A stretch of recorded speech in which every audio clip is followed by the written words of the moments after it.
markaa doorata ciise masiix, markaa aqbasho ciise masiix, markaa ka mid noqoto xerta ciise masiix, dadku waxay bilaabayaan inay ku nacaan. dadku waxay bilaabayaan inay bedelaan aragtidii ay kaa haysteen.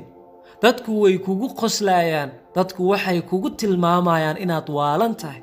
dadku waxay bilaabayaan wax kastay kugu xumaynayaan, way kugu camiranayaan. dadku waxay leeyihiin hebel ma u jeedaa wuu waashe, heblaayo ma u jeedaa way waalate. waay sidaas leeyihiin? muxuu u waashay, maxay u waalatay? sababta markaad weydiido waxay leeyihiin maxaa yeelay ciise masiixii aamintay, ciise masiixuu aaminay, ilaahaygii abuurtoo aaminay, sidaasoo ku waashay. waxaa laga yaabaa inaad isweydiinadoo leedahay asxaabtayda way jeclaa jireen, banooni isla ciyaari jirnay, xalfada isla aadi jirnay, waa isla ciyaari jirnay, waa isla baashaali jirnay, way ii faraxsanaayeen, way ii dhoola cadeey jireen, way ii jeclaayeen, waa lay soo dhaweey jiray. laakiin hadda markaan ciise masiix aaminay wixii dhammaa way isbedeleen. waxaa laga yaabaa inaad is leedahay familkaygii, qaraabadaydii, waxaan ahaa qof agtooda sharaf ka leh, qof aad loo tixgeliyo, qof la soo dhaweeyo, qof hal maalin haddii uu maqan yahay la tago. laakiin hadda markii ciise masiix aan raacay waa lay nacay, layma qoslo, layma soo xiriiriyo, layma jeclo. inaan noolahay inaan dhinto kalama jeclo, bal colaadeeba ii qaadeen. waxaa laga yaabaa marka inaad isweydiinaydo, inaad is leedahay waay waxaanoo dhan ay kuugu dhaceen, waay waxaanoo dhan ay u dhacayaan, waay dadkan marka waagii hore ay kuu jeclaa jireen laakiin hadda markaa ciise masiix aamintay ay kuu naceen. waay sabab? haddaba ogow, ciise masiix wuxuu leeyahay Yooxana cutubka 15 aayadda 18. Yooxana cutubka 15 aayadda 18 wuxuu leeyahay dunidu hadday idin necbaato waad garanaysaan inay hortiin i necbaatay. waxa sidaa leh waa ciise masiix. walaashaydii ama walaalkaygiiyo, ciise masiix hadduu ku leeyahay dunidu hadday idin necbaato, ogsoonow, xasuuso in hortaa adiga intaadan adiga dhalan 2,000 oo sano ka hor inay dunida aanay nacday. wax sidaa leh ciise masiix waaye. laakiin ku bishaarayso aayadda ku xigto waxay leedahay, aayadda 19 waxay leedahay haddaad kuwa dunida ahaan lahaydeen dunida kuweeda way jeclaan lahayd. meeshaan haddii kuwa dunida aad ka midna ahaan lahayd, kuwa ilaahay ka fog, kuwa macaasida sameeya, xumaanta sameeya, shaydaanka uu duufsaday, kuwaas haddaad ka mid noqon lahaydeen dunidu way idin jeclaa lahayd. laakiin kuwa dunida maahidiin, waanse idinka doortay dunida.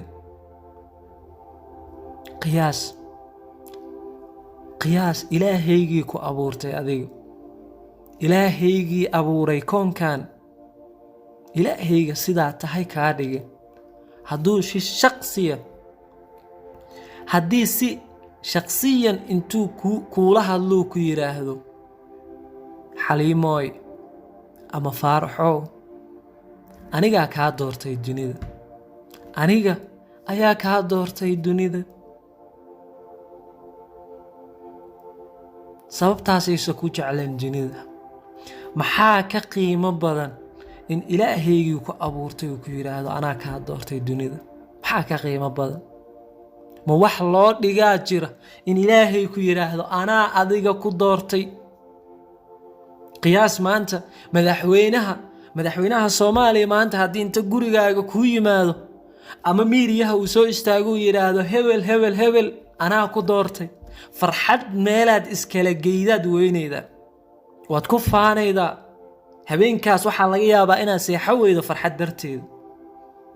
laakiin ka waran ilaahaygii koonkan abuuray hadduu ku yidhaahdo anaa kaa doortay dunidan, anaa adiga ku doortay hadduu ku yidhaahdo, ma wax loo dhigaa jiro? wax loo dhigo ayaa jiro. aayadda kusii xigta ciise masiix wuxuu leeyahay xasuusta hadalkan idinku idhi, addoon kama weyna sayidkiisoo hadday isilciyeen idinkana way idin silci doonaan, hadday hadalkayga xajiyeen hadday hadalkayga qaateen, hadday hadalkayga rumeeyeen, hadday hadalkayga jeclaadeen, kiinana way xajin doonaan, kiinana way jeclaan, kiinana way qaadan doonaan. soo marka halkan waxaa ka fahmaydaa hadday ciise masiix jecel yihiin adigana way ku jeclaanayaan, hadday ciise masiix necab yihiinna adigana way ku nacayaan. wax alla waxay ku sameeyeen ciise masiix ayaa adna kugu sameynaya. nin sayidkiisa ka weyn ma jiro. laakiin mid ogow walaalkayga iyo walaashaydii, dunida waa maalmo kooban. dunida waa maalmo kooban, wax yaraa la joogayaa. waxa ugu muhiimsan waa ina ilaahay uu kaa raali noqdo, waa in ilaahay uu kugu faraxsan yahay. wax kasta waxaa ka qiimo badan xiriirka aad la leedahay ilaahay. haddii familkaaga ay ku nacayn, haddii asxaabtaada ku nacayn, haddii dadkaa la shaqaynaysa ku nacayn, waxaasoo dhan dhib ma laha. farxaddooda waxba kuuma soo kordhinaydo. farxaddooda hadday kuu faraxsan yihiin waxba kuuma soo kordhinaydo, hadday kuu xanaaqsan yihiinna waxba kuuma soo kordhinaydo. midda ugu muhiimsan, ugu qiimaha badan, midda adiga ku anfaceedaa waxay tahay inuu ilaahay kaa raali noqdo, inuu ilaahay kugu faraxsan yahay. markaad samaynaydo wax ilaahay farxad gelinayana, ogsoonow shaydaanka way carro gelinaydaa.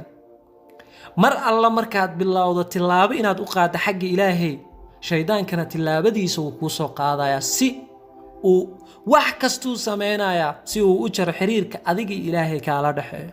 hadduu soo maro dhanka familka, hadduu soo maro dhanka asxaabta, hadduu soo maro dhanka shaqada, hadduu soo maro dhanka waxbarashada, hadduu soo maro dhanka bulshada aad la nooshahay, meel kastuu kaa soo marayaa shaydaanka. waayo uu samaynayaa waxaas? sababtee? muxuu samaynayaa? maxaa ku kalifaya? ma taqaanaa? ciise masiix aayaddii hidaayat muxuu ku yidhaahday? adinka dadka dunida ma tihidiin, anaa idinka doortay dunida. maxaa yeelay? isbishalaa tahay, qof qaasaa tahay, qof qaasa oo ilaahay doortaa tahay. soo marka shaydaanka wuu ka caroonaya, wuu ka xanaaqayaa. mid ogsoonow, meesha mugdiga, tusaale, meesha mugdiga markaad toosh inta soo qaado ama aad maxay ahayto bahalkan la shidi jiray shumaca aad soo qaado ee aad ku shido meesha qol mugdiya soo gal, albaabka xiro, shumaca ku shid. shumacaas yariiska iyo qolkaas weynee mugdiga ahaa yaa awood badanaa iftiinka. mugdiga waxaa ka awood badan iftiinka. adi marka waxaa tahay iftiinaa tahay. mar kastaba mugdiga adaa ka reynayo. adi waxaa tahay jacayl. laakiin nacaybka waxa weeyaan wuu ku nacaa, laakiin jacaylnimadaadaa ka awood badanayso. meeshuu jacayl soo galo, meel xumaan joogto jacayl soo galo, jacaylka aa awood bato. adi waxaa tahay iftiinkii, adi waxaa tahay jacaylkii. marka aad ku sii darsato inaad ilaahay ku sii kalsoonaato oo ilaahay aaminto ood ku xirnaato, ogsoonow shaydaanka middaas waa midda uu ugu necab yahay. middaas waa midda uu ugu sii necab yahay. marka wax kastoo kugu dhaco, ogsoonow walaalkaygii, walaashaydii, waa maalmo kooban. in dadka aad raaligeliso waxaa ka muhiimsan oo ku anfaceedo inaad ilaahay raaligeliso. raaligelinta ilaahayna waa midda jannada lagu gaaro, waa midda jannada lagu helo, waa midda ilaahay maxay ahayta aad ku hortagayso. soo mar kasta isku day indhahaagu ciise masiix inay u jeestaan oo keliya. waxaanoo dhan isagaa kuu maxay ahayta kuu adeejinayo. markaad u jeesato dhanka ilaahay waa marka dadka ay kuu soo jeestaan. waxaanoo dhan way iska dhammaanayaan, waa maalmo kooban. ilaahay indhahaagu markasta indhahaagu dhanka ilaahay ha u jeedaan. ila duceey dhowr sakin. aabbow waad ku mahadsan tahay doorashadaana dooratay. aabbow waa kaaga mahad celinaynaa. waxaana dooratay annagoo dembiyo ku dhex jirna. aabbow inagoon u qalmin inaadna doorato. aabbow inagoonan u qalminayana doorato. maxaa yeelay jacaylkaaga waa bilaa xuduud. aabbow waa kaaga mahad celinaynaa doorashada aadna dooratay. raalli ahaanshaha aad naga tahay waa kaaga mahad celinaynaa aabo.